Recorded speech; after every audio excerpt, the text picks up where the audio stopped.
प्रधानमंत्री नरेंद्र मोदी ने केंद्रीय सतर्कता आयोग व सीबीआई के संयुक्त सम्मेलन को किया संबोधित। कहा, पिछले 6-7 वर्षों में केंद्र सरकार ने लोगों को विश्वास दिलाया कि भ्रष्टाचार पर नियंत्रण संभव। प्रदेश के नागरिक अस्पतालों में आमजन को लंबी कतारों में लगने से निजात दिलाने के उद्देश्य से स्वास्थ्य मंत्री अनिल विज ने स्वस्थ हरियाणा मोबाइल ऐप का किया शुभारंभ।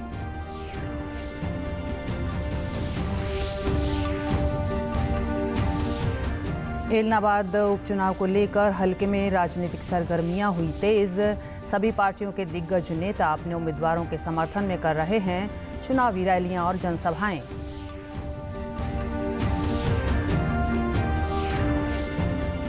राष्ट्रव्यापी टीकाकरण अभियान के तहत देश जल्द हासिल करेगा 100 करोड़ टीके लगाने का ऐतिहासिक पड़ाव। प्रदेश में 2.5 करोड़ कोरोना रोधी खुराक देने की दहलीज पर। नमस्कार, मैं रूपा महलावत। अब समाचार विस्तार से। प्रधानमंत्री नरेंद्र मोदी ने आज केंद्रीय सतर्कता आयोग और सीबीआई के संयुक्त सम्मेलन को संबोधित किया। इस अवसर पर प्रधानमंत्री ने कहा कि बीते 6-7 वर्षों में निरंतर प्रयासों से सरकार देश में एक विश्वास कायम करने में सफल हुई है। इसका यह नतीजा है कि बढ़ते हुए भ्रष्टाचार पर अंकुश लगाना संभव हुआ है। प्रधानमंत्री ने कहा कि देश को लूटने वाले या धोखा देने वाले, चाहे वे कहीं भी हों और कितने भी ताकतवर क्यों न हों, सरकार उन पर रहम नहीं करती। बीते 6-7 सालों के निरंतर प्रयासों से हम देश में एक विश्वास कायम करने में सफल हुए हैं कि बढ़ते हुए करप्शन को रोकना संभव है। आज देश को ये विश्वास हुआ है कि बिना कुछ लेन देन के, बिना बिचौलिए के भी सरकारी योजनाओं का लाभ मिल सकता है। और आज देश को ये भी विश्वास हुआ है कि देश को धोखा देने वाले, गरीब को लूटने वाले कितने भी ताकतवर क्यों ना हो, देश और दुनिया में कहीं भी हो, अब उन पर रहम नहीं किया जाता। सरकार उनको छोड़ती नहीं है। प्रधानमंत्री ने कहा कि देशवासियों के जीवन से सरकार के दखल को कम करने को एक मिशन के रूप में लिया गया है। सरकारी प्रक्रियाओं को सरल बनाने के लिए निरंतर प्रयास किए गए हैं। उन्होंने कहा कि मैक्सिमम गवर्नमेंट कंट्रोल के बजाय मिनिमम गवर्नमेंट और मैक्सिमम गवर्नेंस पर फोकस किया गया है। हमेशा गवर्नेंस को भारत के विकास का, जन सरोकार का, जनहित का आधार बनाने को सर्वोच्च प्राथमिकता दी थी। आज हम भारत की आजादी का अमृत महोत्सव मना रहे हैं। आने वाले 25 वर्ष यानी इस अमृत काल में आत्मनिर्भर भारत के विराट संकल्पों की सिद्धि की तरफ देश बढ़ रहा है। प्रधानमंत्री नरेंद्र मोदी ने महर्षि वाल्मीकि की जयंती पर उन्हें नमन किया। प्रधानमंत्री ने ट्वीट करते हुए कहा कि वाल्मीकि जयंती के विशेष अवसर पर मैं महर्षि वाल्मीकि को नमन करता हूं। हम अपने समृद्ध अतीत, गौरवशाली संस्कृति को संजोने में उनके महत्वपूर्ण योगदान को याद करते हैं। सामाजिक सशक्तिकरण पर उनके आदर्श विचार सदैव प्रेरित करते रहेंगे। प्रधानमंत्री ने महर्षि वाल्मीकि पर एक वीडियो भी साझा किया। मैं वाल्मीकि को नमन करता हूं और इस खास अवसर के लिए देशवासियों को हार्दिक शुभकामनाएं देता हूं। महर्षि वाल्मीकि के महान विचार करोड़ों लोगों को प्रेरित करते हैं, शक्ति प्रदान करते हैं। वे लाखों करोड़ों गरीबों और दलितों के लिए बहुत बड़ी उम्मीद है। उनके भीतर आशा और विश्वास का संचार करते हैं। वो कहते हैं, किसी भी मनुष्य की इच्छा शक्ति अगर उसके साथ हो तो वह कोई भी काम बड़ी आसानी से कर सकता है। यह इच्छा शक्ति ही है जो कई युवाओं को असाधारण कार्य करने की ताकत देती है। महर्षि वाल्मीकि ने सकारात्मक सोच पर बल दिया। उनके लिए सेवा और मानवीय गरिमा का स्थान सर्वोपरि है। महर्षि वाल्मीकि के आचार, विचार और आदर्श आज न्यू इंडिया के हमारे संकल्प के लिए प्रेरणा भी है और दिशा निर्देश भी है। हम महर्षि वाल्मीकि के प्रति सदैव कृतज्ञ रहेंगे कि उन्होंने आने वाली पीढ़ियों के मार्गदर्शन के लिए रामायण जैसे महाग्रंथ की रचना की। मुख्यमंत्री मनोहर लाल ने भी महर्षि वाल्मीकि जयंती पर उन्हें श्रद्धांजलि दी।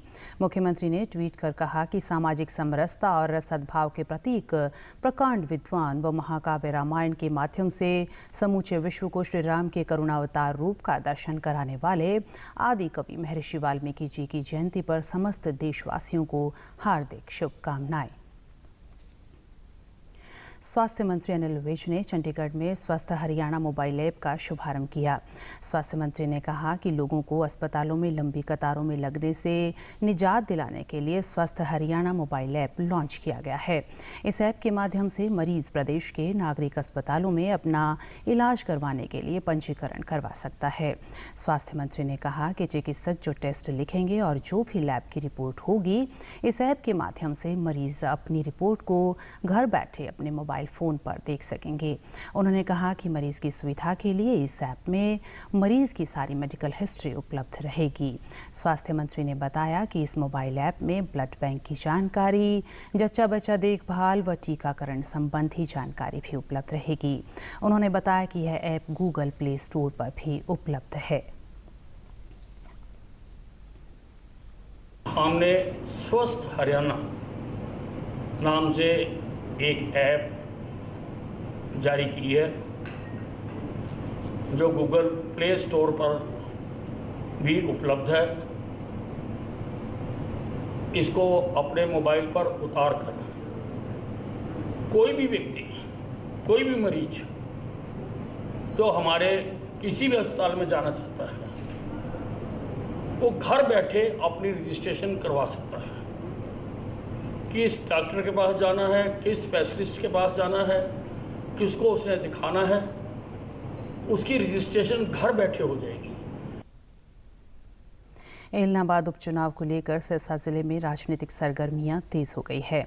ऐसे में सभी राजनीतिक दलों के शीर्ष नेतृत्व द्वारा अपने उम्मीदवारों के समर्थन में चुनावी सभाओं व रैलियों का सिलसिला शुरू हो गया है। गांव कागदाना में एक जनसभा को संबोधित करते हुए भाजपा के प्रदेश अध्यक्ष ओम प्रकाश धनखड़ ने भाजपा जजपा गठबंधन की जीत की उम्मीद जताई। इसका ये आपका सेवादार बन के रहेगा और सच्चा सेवादार बन के रहेगा। ये मौका है जो आदमी रोब बैठा के विधानसभा में जाने की बात करता है। भाजपा प्रत्याशी गोविंद कांडा ने कहा कि लोगों का अपार स्नेह उन्हें मिल रहा है। इसी की बदौलत वे एलनाबाद की जनता की सेवा करेंगे और इलाके में जीत दर्ज करेंगे। लोगों में एक माहौल है, एलनाबाद हल्के में माहौल है चेंज का, और एलनाबाद हल्के की जनता चाहती है कि चेंज हो।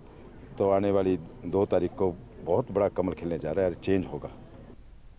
इनेलो प्रत्याशी अभय सिंह चौटाला ने कहा कि वे अपनी जीत को लेकर पूरी तरह से आश्वस्त हैं। मेरा गढ़ है और ये कहते हैं कि हम गढ़ ध्वस्त कर देंगे। मेरा गढ़ कोई ध्वस्त नहीं कर सकता। ये मुंगेरी लाल के सपने हैं। 2 तारीख को लोग तसल्ली बैठा देंगे। वहीं दूसरी ओर कांग्रेस पार्टी की प्रदेश अध्यक्ष कुमारी शैलजा ने अपने प्रत्याशी की जीत का दावा ठोका। चुनाव प्रचार बहुत अच्छा चल रहा है। लोगों की नब्ज कांग्रेस समझती है और हम देख रहे हैं कि लोगों का रुझान कांग्रेस की ओर है। भारत कोविड-19 के खिलाफ लड़ाई को मजबूत करने के लिए दुनिया का सबसे बड़ा टीकाकरण अभियान चला रहा है। केंद्रीय स्वास्थ्य और परिवार कल्याण मंत्रालय के मुताबिक राष्ट्रव्यापी टीकाकरण अभियान के तहत देश ने 99 करोड़ 50 लाख से अधिक कोरोना रोधी टीके की खुराक लगाकर एक नई उपलब्धि हासिल की है। वहीं पिछले 24 घंटों में कोविड के 14,000 से अधिक नए मामले सामने आए हैं और 19,000 से अधिक मरीज उपचार करवाकर स्वस्थ हुए हैं। इससे स्वस्थ होने की दर बढ़कर 98.15% हो गई है। प्रदेश में भी कोरोना टीकाकरण का कार्य सुचारू रूप से चल रहा है। प्रदेश में अब तक कोरोना रोधी टीके की 2,49 लाख से अधिक खुराक दी जा चुकी है। प्रदेश में कोविड से 7,60,000 से अधिक लोग स्वस्थ हो चुके हैं, जबकि 103 मामले सक्रिय हैं।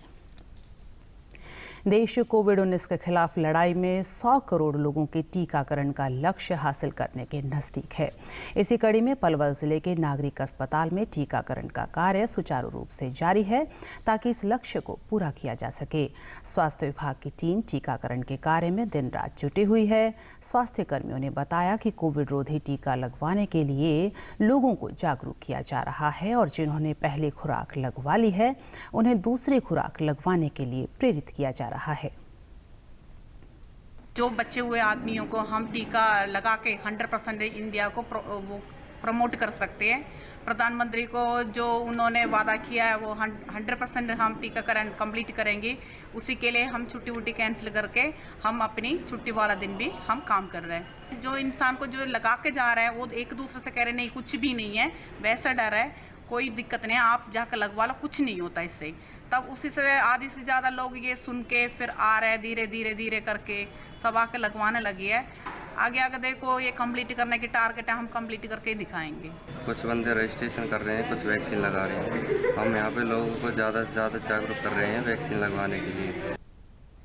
टीकाकरण करवाने वाले लोगों ने कहा कि वैक्सीन लगवाने से शरीर पर कोई बुरा प्रभाव नहीं पड़ता है, इसलिए सभी को कोरोना संक्रमण से बचाव के लिए टीकाकरण अवश्य करवाना चाहिए। उन्होंने कहा कि हम सभी को बढ़ चढ़कर इस राष्ट्रव्यापी अभियान में हिस्सा लेना चाहिए, ताकि इस महामारी से निजात पाया जा सके। ये वैक्सीन दोनों डोज मेरी कंप्लीट हो चुकी है, इसका कोई साइड इफ़ेक्ट नहीं है। 100 करोड़ जनता लगभग इस अभियान में जुड़ चुकी है। ये अभियान जो श्री नरेंद्र मोदी जी का है, बहुत अच्छा है। मैंने अभी पहली डोज लगवाई है वैक्सीन की और ये सुरक्षित है और हम करीबन 100 करोड़ लोग इसे लगवा चुके हैं। ये सबके लिए ही फायदेमंद है और ज़्यादा से ज़्यादा लोगों से अपील है कि इस वैक्सीन को लगवाएं। मैं सभी अपने देशवासियों से भी निवेदन करूंगा कि जिन्होंने नहीं लगवाई है वो हर व्यक्ति को कोरोना की वैक्सीन लगवानी चाहिए। केंद्रीय ऊर्जा एवं भारी उद्योग राज्य मंत्री कृष्ण पाल गुर्जर ने आज 20 करोड़ 80 लाख रुपए की लागत से बनाए गए 6 लेन के खेड़ी पुल का उद्घाटन किया। केंद्रीय मंत्री ने कहा कि फरीदाबाद में विकास के नए रास्ते खुलेंगे और लोगों को बेहतरीन सुविधाएं मिलेंगी। केंद्रीय राज्य मंत्री ने कहा कि पिछले 7 वर्षों में फरीदाबाद जिले में सड़कों व पुलों के विकास को लेकर बेहतरीन कार्य हुए हैं। उन्होंने कहा कि दिल्ली मुंबई एक्सप्रेस वे का निर्माण शुरू हो चुका है और फरीदाबाद से केजीपी व ताज एक्सप्रेस वे को जोड़ने के लिए एक नया हाईवे मंजूर किया गया है। केंद्रीय राज्य मंत्री ने कहा कि फरीदाबाद व नहर पार्क क्षेत्र को जोड़ने के लिए खेड़ी पुल काफ़ी जर्जर हालत में था और इस पुल से भारी संख्या में यातायात का आवागमन होता है। उन्होंने कहा कि अब इस पुल का नवीनीकरण हो गया है और 6 लेन के इस पुल पर पैदल यात्रियों के चलने के लिए 5-5 फुट के फुटपाथ भी बनाए गए हैं। कृषि एवं किसान कल्याण मंत्री जयप्रकाश दलाल द्वारा आज रासायनिक डीएपी के विकल्प जैविक ब्रोम की भविष्य की कार्य योजना पर ऑनलाइन वेबिनार का आयोजन किया गया।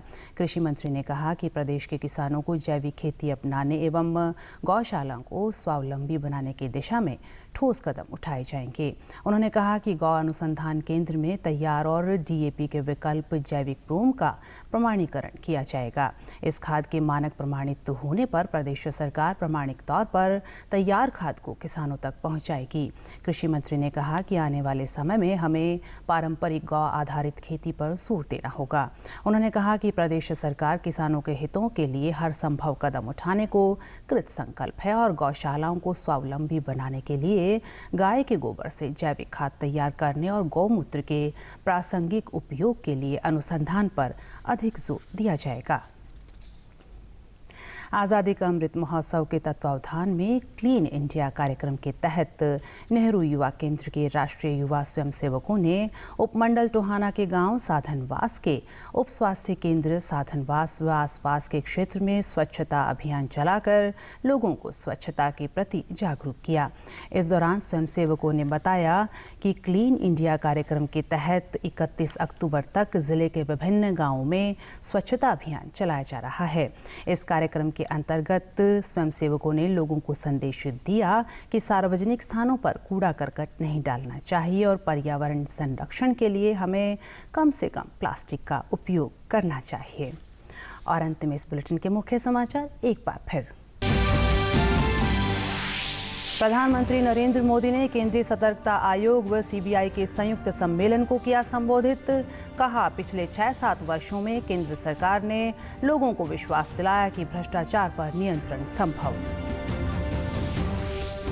प्रदेश के नागरिक अस्पतालों में आमजन को लंबी कतारों में लगने से निजात दिलाने के उद्देश्य से स्वास्थ्य मंत्री अनिल विज ने स्वस्थ हरियाणा मोबाइल ऐप का किया शुभारंभ।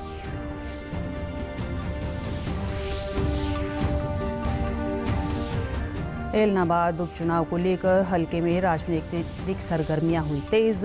सभी पार्टियों के दिग्गज नेता अपने उम्मीदवारों के समर्थन में कर रहे हैं चुनावी रैलियां और जनसभाएं।